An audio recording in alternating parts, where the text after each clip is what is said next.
Over the past 5 years, I've been in software sales, selling primarily to financial institutions. So private equity, venture capital, banks, etc. And throughout those years, I've developed pretty good relationships with a number of the people that I've sold to. And when I first moved down to Florida, I figured it would be beneficial for me to reach out to a lot of the people that I sold to that live down here because I was selling to them during COVID. And obviously, most of those meetings were done virtually, so I figured it'd be good to put a face to a name, meet for dinner, just chat and see what it could potentially lead to. And so the message that I have for you all today is based on advice that was given to me by somebody who's done extremely well financially in life. I think you guys will find value. If you do, make sure to give the video a thumbs up, subscribe to our channel, and share it with a friend. So not only does this advice resonate with what we experience every day, from what we hear in the world, but obviously what it says in the Bible. And the advice that he had for me was that it was basically the opposite, actually, of what the world tells us and what most people tell us. Most people in the world will tell us to do what makes you happy. But what he told me was that if you only do what makes you happy today may not make you happy tomorrow. So it's going to be a constant chase. And specifically regarding work is work at the end of the day.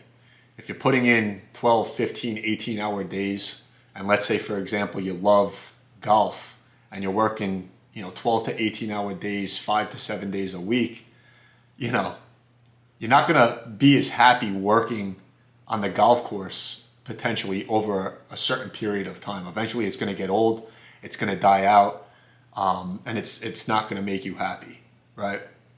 And so the point of the message is that if you're doing only what makes you happy, when your feelings and emotions take over and you're no longer happy, then what? And so this actually happened with me playing football.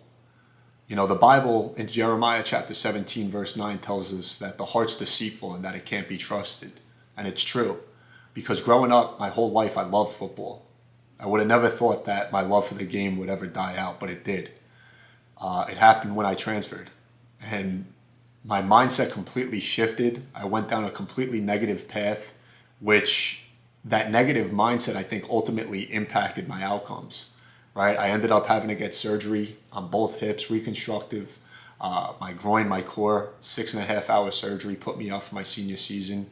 But I was in such a negative space mentally because I wasn't happy with what I'm doing. I allowed my emotions to take control of my thoughts, which ultimately took over how I felt, how I spoke. And again, in the Bible, it talks about how strong the power of the tongue is. It's so true because I saw it happen to me. And now I really try and focus in on what I'm saying, not talk negative, although it's hard. We all experience it. But really focusing not on just what makes you happy, not just relying on your emotions or feelings to do what you need to do.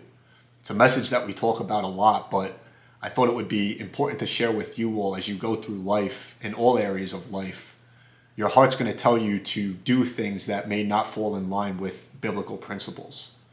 We all fall short, we all sin, but at the end of the day, we got to stay on the right track.